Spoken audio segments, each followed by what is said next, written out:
आइए सुनते हैं भगवान गणेश जी की कथा। कहा जाता है कि कोई भी पूजा पाठ हो उसमें सबसे पहले भगवान गणेश की कथा को अवश्य ही सुनना चाहिए। आइए सुनते हैं भगवान गणेश की कथा। एक गांव में एक बूढ़ी माता रहती थी। वह भगवान गणेश की बहुत बड़ी भक्त थी। वह बूढ़ी माता अपने रसोई में कुछ भी बनाती थी तो सर्वप्रथम भगवान गणेश को भोग लगाती थी। चाय बनाती थी तो कहती थी भगवान गणेश को कि आओ गणेश तुम भी चाय पी लो।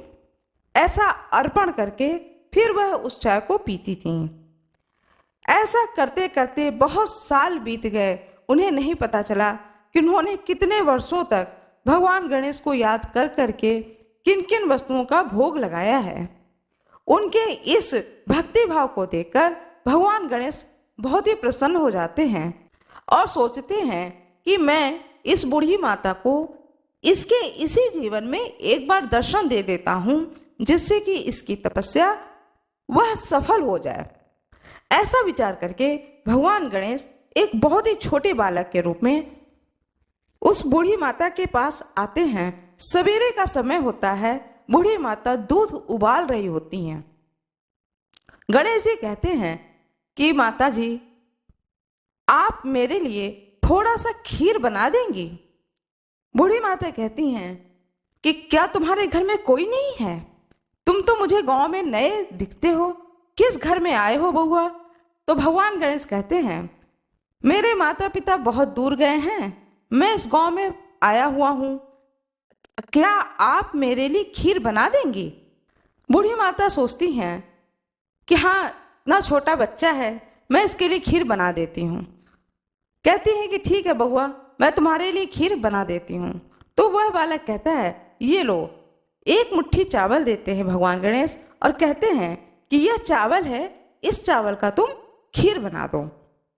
बूढ़ी माता सोचती हैं कितना थोड़ा चावल है, इतने थोड़े चावल में कितना ये खीर बनेगा और कितना ये बच्चा भूखे ही रह जाएगा। लेकिन भगवान गणेश अड़ जाते हैं, जिद पकड़ लेते हैं कि नहीं, जितना मैं चावल दे रहा हूं इतना ही चावल का तुम खीर बनाओ। बालक की जिद के आगे वह बूढ़ी माता झुक जाती हैं और कहती हैं कि ठीक है रुको, मैं अपनी रसोई से बर्तन लेकर आती हूँ। रसोई में जाती हैं, एक छोटा सा भगोना लेकर आती हैं। गणेश जी हंसने लगते हैं और कहते हैं माई इतने छोटे से भगोने में कुछ नहीं होगा, तुम जाओ और अपने घर के सबसे बड़ा बर्तन लेकर आओ। वह बूढ़ी माता सोचती हैं कि इस बच्चे की बात नहीं मानूंगी तो फिर यह जिद करने लगेगा। उसके जिद के आगे झुक जाती हैं और जाती हैं अपने रसोई में, और जो उनके रसोई घर में सबसे बड़ा बर्तन होता है उस बर्तन को लेकर आती हैं बाहर और रख देती हैं चूल्हे पर। चावल डालती हैं, दूध डालती हैं, जो उनके घर में दूध था वह दूध डालती हैं, शक्कर डालती हैं। जब भगवान गणेश देख लेते हैं कि खीर बनना शुरू हो गया है तो कहते हैं कि माई तुम ये खीर बनाओ, मैं अभी आता हूँ गांव घूम करके, मैंने पूरा गांव अभी देखा नहीं है तो मैं पूरा गांव घूम कर आता हूँ। बूढ़ी माई कहती हैं ठीक है बेटा जल्दी आना, इतना थोड़ा सा चावल है, पकने में समय नहीं लगेगा। गणेश जी कहते हैं कि ठीक है माता, मैं अभी आता हूँ। इधर गणेश जी चले जाते हैं, घर से बाहर निकलते हैं और अंतर ध्यान हो जाते हैं। बूढ़ी माता समझ नहीं पाती हैं कि यह स्वयं भगवान गणेश हैं। इधर खीर बनके तैयार हो जाता है। बूढ़ी माता अपने घर के बगल वाले घर में जाती हैं थोड़ा सा मेवा मांगने के लिए कि मेवा दे दो, मैं खीर में डालूंगी, बहुत थोड़ा सा खीर बनाया है।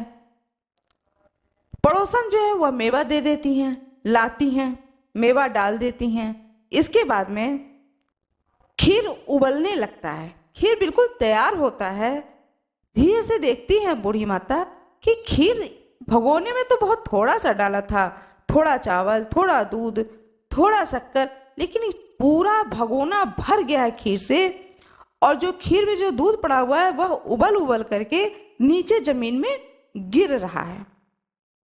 माता जी की आदत, बूढ़ी माता की नित्य की आदत, वह जमीन में से खीर उठाते जाती और चाटते जाती और कहती, जय गणेशा, जय गणेशा, जय गणेशा, जय गणेशा।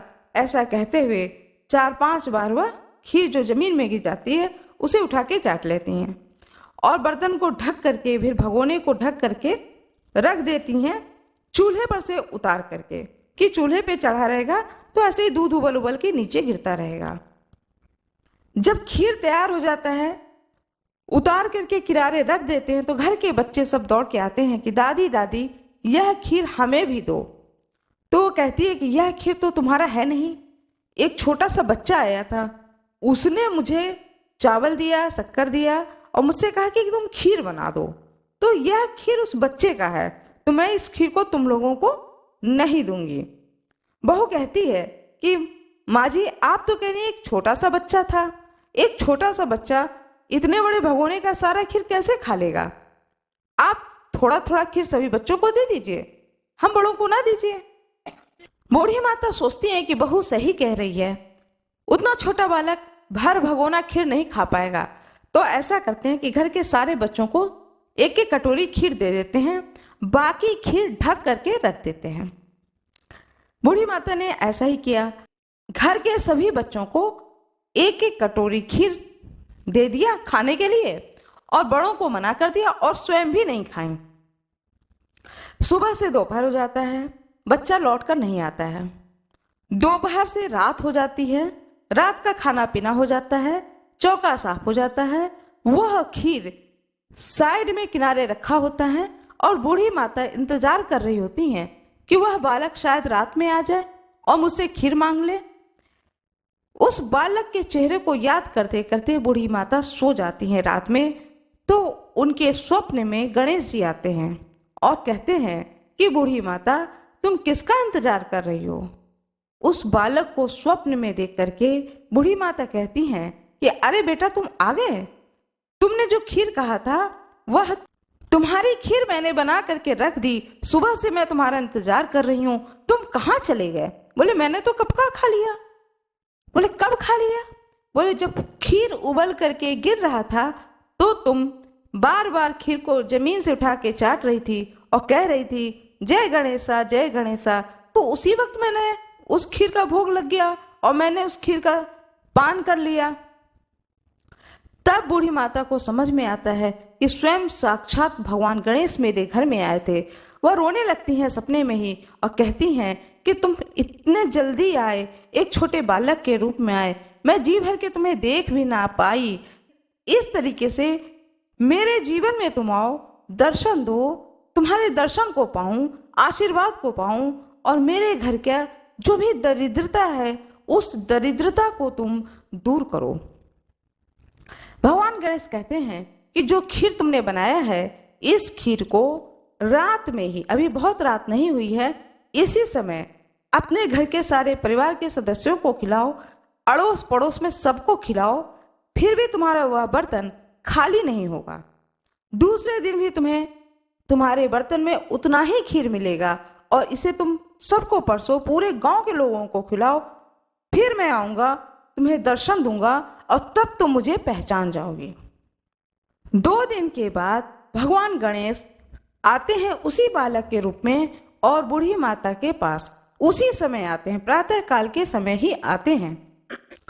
बूढ़ी माता जब भगवान गणेश को सामने देखती हैं तो उनके चरणों में गिर जाती हैं और कहती हैं कि हे प्रभु, मेरे घर की दरिद्रता को दूर करें, मुझे आशीर्वाद दें, मेरे जीवन का कल्याण करें, इस जन्म में भी शुभ हो और मृत्यु के बाद भी शुभ हो। भगवान गणेश कहते हैं तथास्तु, ऐसा ही होगा।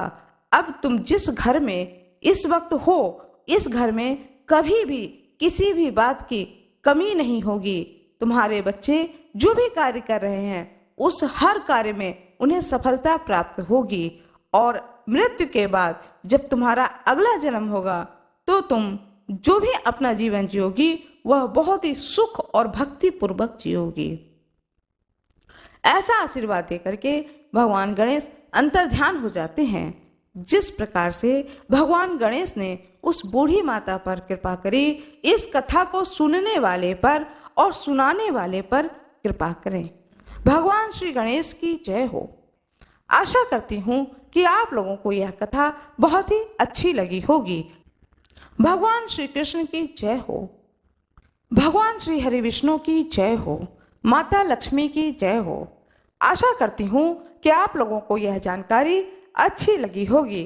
कृपया वीडियो को लाइक करिएगा, चैनल को सब्सक्राइब करिएगा, बेल आइकन दबाना न भूलिएगा। आप लोगों का बहुत बहुत धन्यवाद।